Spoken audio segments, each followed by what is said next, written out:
श्रील प्रभुपाद की जय, गुरु गौरांग की जय। कल के सत्र में हमने श्रवण किया था राजा ईश्वर देव और मध्वाचार्य के बीच में बहुत सुंदर लीला हुई थी। जब मध्वाचार्य बद्रीनाथ की यात्रा पर निकलते हैं दूसरी बार, तो उस समय एक राजा था जो अपने को यदुवंश का वंशज मानता था। उसका नाम था ईश्वर देव। महाराष्ट्र में स्थित अपने साम्राज्य पर वह शासन करता था और मध्वाचार्य उसी दल को अपने साथ में लेकर आगे बढ़ रहे थे और चलते चलते उसी स्थान पे पहुंचे जहां पर वह राजा अनेक व्यक्तियों से एक सरोवर खुदवा रहा था। तो राजा ने उन व्यक्तियों के दल को रोक दिया और कहा कि हमें मदद कीजिए, जो हमने परियोजना शुरू की है, तो कुछ समय हमारे साथ कार्य करिए, उसके पश्चात आप यहां से गुजर सकते हैं। मध्वाचार्य राजा के समीप गए और उन्होंने कहा, हम तो वैष्णव हैं, हमको ये काम नहीं आता, आप हमें सिखाएंगे तो हम सीख जाएंगे। तो राजा स्वयं खोरा लेकर खुदाई करने के स्थान पर गया और दिखाने लगा कैसे खुदाई की जाती है। वो खुदाई में इतना मग्न हो गया राजा कि उसको पता ही नहीं चला, समय बीत गया। मध्वाचार्य इतने प्रभावशाली थे कि वह वहां से तुरंत अपने दल के साथ निकल लिए। उसके पश्चात एक मुसलमान राजा से मध्वाचार्य का भेंट होता है। बड़ी लंबी नदी होती है, उसको पार करने के लिए नाव चाहिए होती है। नाव पे जो नाविक होते हैं उनको मुसलमान राजा ने बोल रखा था कि कोई भी गैर मुस्लिम अगर चढ़ेगा इस नाव पर तो उसको मार दिया जाएगा। तो मध्वाचार्य अपने शिष्यों के शरीर को हल्का बनाकर उस नदी को पार कर जाते हैं और ये मुसलमान राजा जब देखता है तो अचंभित हो जाता है। उसके पश्चात वह मुसलमान राजा मध्वाचार्य को पूछता है कि आप यहाँ पे क्यों आए हो, आपको डर नहीं लगता, आप कौन हो, यहाँ आकर आपने अपने जीवन को संकट में नहीं डाला। तो मध्वाचार्य कहते हैं कि ये भूमि ना तुम्हारी है ना मेरी है, इससे पहले कई राजा आए और कई राजा चले गए, ये भूमि वहीं पर है, आगे भी कई राजा आएंगे और कई राजा चले जाएंगे, भूमि वहीं पे रहेगी। इसलिए भगवान की भूमि है, हमें भगवान का सेवक बनना चाहिए। तो इस बात से मुसलमान राजा प्रभावित हो जाता है, आकर्षित हो जाता है और मुसलमान राजा इस निष्कर्ष पर निकलता है कि भविष्य में कोई भी साधु इस स्थान से निकलेगा तो उसको वह तंग नहीं करेगा, उसके सामने संकट उत्पन्न नहीं होने देगा। अब पर्वतों के रास्ते से, जंगलों के रास्ते से मध्वाचार्य बद्रीनाथ की ओर जा रहे थे। अब चोरों का दल मिलता है, चोरों का दल मध्वाचार्य से भेंट करता है।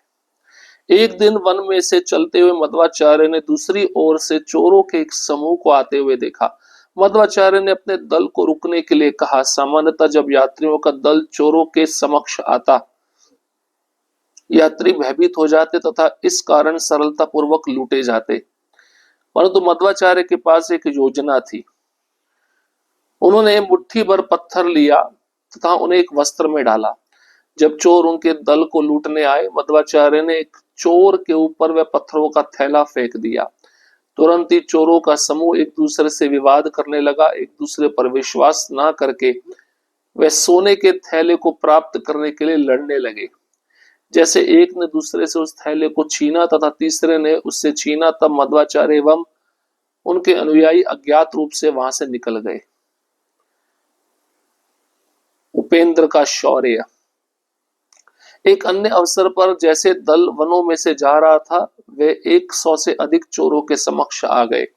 अचानक मध्वाचार्य के एक शिष्य उपेंद्र तीर्थ नामक एक बालक लुटेरों की ओर भाग कर गया तथा उनके नेता से एक तलवार छीन ली। वास्तव में उन्होंने एक अनुभवी तलवार चलाने वाले के समान युद्ध किया। यद्यपि अपने पूरे जीवन में उन्होंने कभी छड़ी लेकर किसी को मारा भी नहीं था। जो चोर उपेंद्र द्वारा मारे अथवा चोट नहीं पहुंचाए गए, वे अपने जीवन की सुरक्षा के लिए भाग गए। जैसे उनके सभी गुरु भाइयों ने उपेंद्र तीर्थ को उनके शौर्य के लिए बधाई दी। मध्वाचार्य ज्ञान पूर्वक मुस्कुराए, क्योंकि उन्होंने ही अपने शिष्य को इतनी शक्ति प्रदान की थी जिससे कि उपेंद्र 100 लुटेरों से अकेले लड़ सके। वास्तव में उपेंद्र तीर्थ की भुजाओं में भीम की भुजाएं कार्य कर रही थी। चोरों का विनम्र होना। एक अन्य अवसर पर चोरों का दल मार्ग के एक और छुप गया। जैसे मध्वाचार्य एवं उनका दल आया, चोर उन्हें लूटने के लिए आने लगे। जैसे ही मध्वाचार्य ने देखा, तब वे सभी अचानक ही चट्टान बन गए तथा एक क्षण पश्चात उन्होंने अपने मनुष्य रूप पुनः प्रकट किए। ये कई बार हुआ। इसने उन चोरों को आश्वस्त किया कि वे कोई साधारण व्यक्ति नहीं थे। इस कारण चोर मध्वाचार्य के दल के समीप एक विनम्र भाव से गए। वे मध्वाचार्य को प्रणाम करने के लिए भूमि पर गिर पड़े तथा निष्कपट रूप से उन्हें तथा उनके दल की चोरी करने की योजना बनाने के लिए क्षमा याचना करने लगे। सत्य तीर्थ को बाघ से बचाना। एक दिन हिमालय के वन में से यात्रा करते हुए मध्वाचार्य के एक अत्यंत प्रिय एवं समर्पित शिष्य सत्य तीर्थ पर बाघ के रूप में एक राक्षस ने आक्रमण किया। यह जानवर 9 फुट लंबा तथा 300 किलो भारी था। बाघ अचानक से सत्य तीर्थ पर लपका जब वह दल का वन में नेतृत्व कर रहे थे। मध्वाचार्य ने उस आक्रमण को देखा तथा वायु की गति से उन्होंने अपने मुट्ठी के एक वार से ही बाघ को मार डाला। तत्पश्चात सत्य तीर्थ को उसके मुख से मुक्त कराया। सत्य तीर्थ स्तंभन की अवस्था में थे तथा इस कारण उन्हें यह समझने में कुछ समय लगा कि उनकी सुरक्षा की गई थी। यद्यपि भगवान का नाम उनकी जीवा पर था, उन्हें यह नहीं ज्ञात था कि वे जीवित थे अथवा मृत थे। जब ही बाघ द्वारा घायल किए गए थे, वे भगवान नाम का उच्चारण करते हुए भीतर ही मग्न थे। अपने प्रिय गुरु के प्रति शाश्वत रूप से ऋणी होकर सत्य तीर्थ ने कहा कि वे उनसे कभी अलग नहीं होंगे। कुछ दिन चलने के पश्चात पश्चिमी हिमालयों की चोटियां दृष्टि में आई।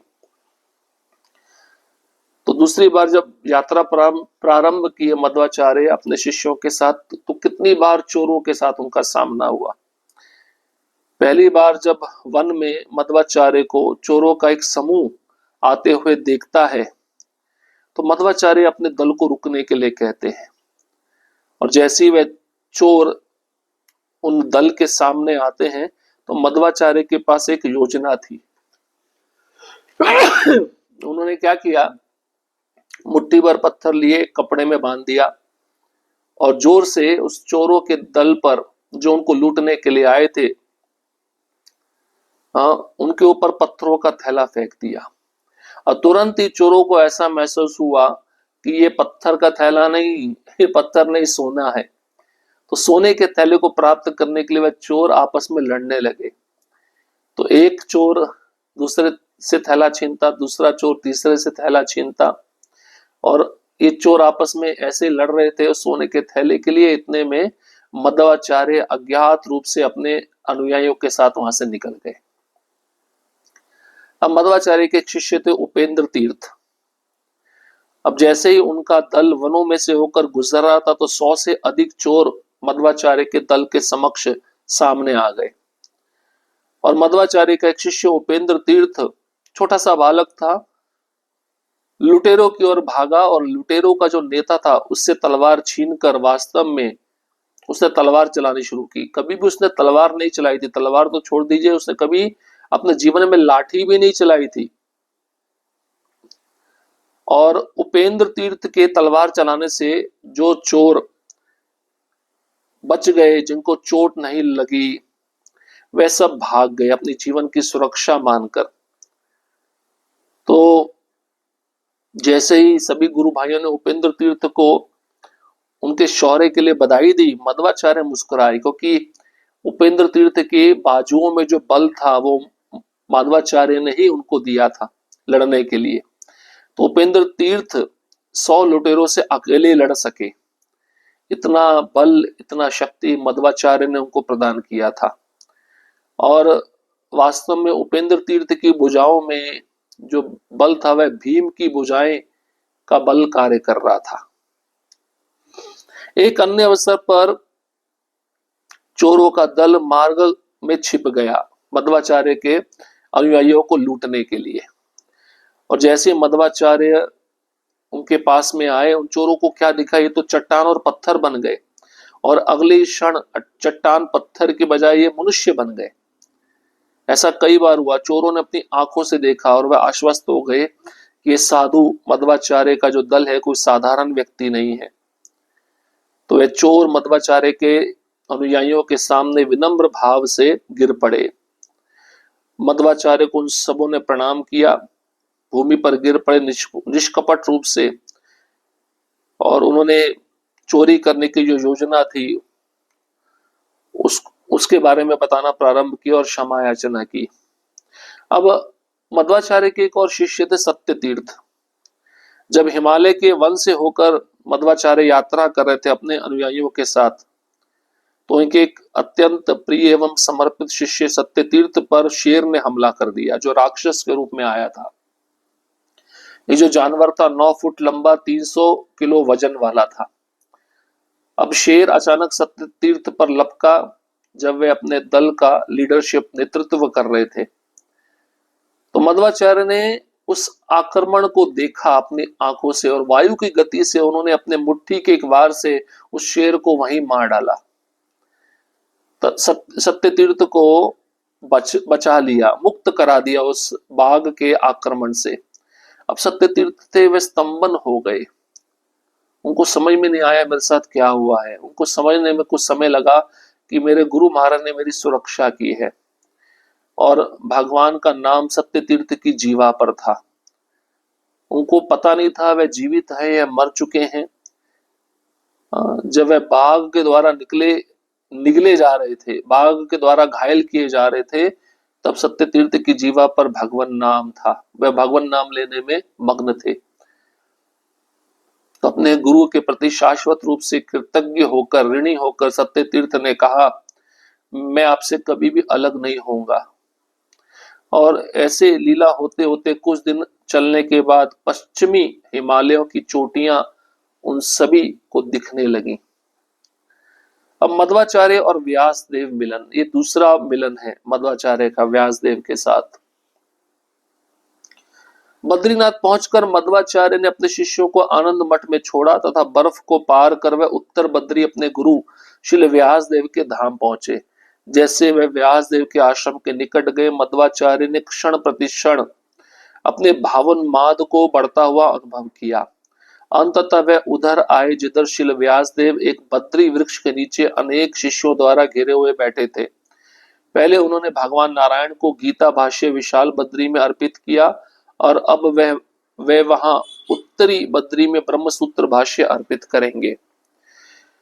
मध्वाचार्य श्री व्यासदेव के साथ उनके आश्रम में बहुत समय तक रहे। वास्तव में अपने गुरु की सेवा में मग्न होकर मध्वाचार्य व्यवहारिक रूप से भारत भूमि पर अपने जीवन के विषय में भूल ही गए। ऐसा कहा जा सकता था कि उन्होंने स्वयं को अपनी संवैधानिक स्थिति में अपने गुरु के चरण कमलों में स्थित पाया। इस यात्रा में श्री व्यासदेव ने मध्वाचार्य को महाभारत के मौलिक अर्थ समझाने के लिए ग्रंथ लिखने के लिए कहा। महाभारत, जो कि पंचम वेद माना जाता तथा जिसमें विशेषकर क्षत्रिय धर्म अथवा राजनीति एवं कूटनीति की कला से संबंधित अनेक अद्भुत उपदेश हैं। मध्वाचार्य ने महाभारत तात्पर्य निर्णय की रचना कर अपने गुरु की आज्ञा का पालन किया। महाभारत तात्पर्य निर्णय के 32 अध्यायों में मध्वाचार्य ने महाभारत को यथारूप समझाया। प्रथम 2 अध्याय मध्वाचार्य के द्वारा सिद्धांत तथा राजनीतिक उपदेशों के प्रतिपादन से संबंधित हैं। अध्याय 3 से 9 रामायण के एक विवेचनात्मक अध्ययन के लिए समर्पित हैं। इसका स्मरण किया जाना चाहिए कि मध्वाचार्य पूर्व में रामलीला में हनुमान के रूप में प्रकट हुए थे। मध्वाचार्य ने यह स्थापित किया कि राम की लीलाएं पूर्ण थी तथा कोई भी प्रतीत होने वाली अशुद्धियां, जैसा कि उनकी सीता पर अविश्वास, जिसके कारण सीता को अग्नि में प्रवेश करने की परीक्षा को पार करना, तथा सीता के अपहरण के पश्चात उनका शोक, वे अपने भक्तों में भावोन्माद के भावों को जागृत करने के लिए नाटकीय प्रदर्शन थे। अध्याय 10 से 32 महाभारत की कथा से संबंधित हैं। मध्वाचार्य जो भीम के रूप में उपस्थित थे, उन्होंने घटनाओं को स्वयं के अनुभव के भाव से समझाया। तथा इस प्रकार वे सत्य को भली भांति जानते थे। ग्रंथ के अंत में मध्वाचार्य समझाते हैं कि कलयुग के प्रारंभ में बौद्ध, जैनी एवं मायावादी सिद्धांतों के चढ़ाव का अवसर दिया। उन्होंने यह उल्लेख किया कि उनका मिशन कार्य यह था कि वे व्यक्तियों के मन से गलत धारणाओं को दूर करें और फिर धर्म के सत्य को पुनः स्थापित करें। यहाँ मध्वाचार्य कहते हैं कि वे कलयुग के वर्ष 4300 में प्रकट हुए थे, जो 1199 ईस्वी से मिलता है। तो बद्रीनाथ पहुंचे मध्वाचार्य, अपने शिष्यों को उन्होंने आनंद मठ में छोड़ दिया और बर्फ को पार कर वे उत्तर बद्री अपने गुरु व्यासदेव के धाम पहुंच गए। और जैसे ही उन्होंने व्यासदेव के आश्रम में प्रवेश किया, मध्वाचार्य ने क्षण प्रतिक्षण अपने भावों को बढ़ता हुआ अनुभव किया। अंततः वह उधर आए जिधर व्यासदेव एक बद्री वृक्ष के नीचे बैठे थे, अपने शिष्यों से घिरे हुए थे। अब इस बार वे ब्रह्म सूत्र भाष्य अर्पित करने के लिए आए थे। पहले तो उन्होंने गीता भाष्य दिया था, अब ब्रह्म सूत्र भाष्य अर्पित करेंगे। काफी लंबे समय तक मध्वाचार्य व्यासदेव के आश्रम में रहे, अपने गुरु की सेवा में मग्न रहे और भूल गए कि भारत भूमि पर अपने जीवन के विषय में वे भूल गए। कौन? मध्वाचार्य। व्यासदेव ने मध्वाचार्य को महाभारत के मौलिक अर्थ समझाने के लिए एक ग्रंथ लिखने के लिए कहा और व्यासदेव के आदेशानुसार मध्वाचार्य ने 32 अध्यायों में महाभारत को यथारूप में समझाया है। तो कौन सा अध्याय से लेकर किस अध्याय तक कौन सा शीर्षक है, क्या उसका विषय है, क्या टॉपिक है, यहाँ पर सारांश रूप में बताया गया है। कुछ अध्याय रामायण को भी समर्पित हैं क्योंकि वह पूर्व में हनुमान जी थे। कुछ अध्याय महाभारत को समर्पित हैं क्योंकि वह भीम थे। तो इन सब चीजों को वह अच्छे से जानते थे। अब हस्तिनापुर में पहुंचेंगे मध्वाचार्य। वहां पहुंचकर कौन सी लीला करते हैं उसको हम अगले सत्र में श्रवण करेंगे। हरे कृष्ण कृष्ण कृष्ण हरे हरे, हरे राम राम राम हरे हरे। श्रील प्रभुपाद की जय, गुरु गौरांग की जय।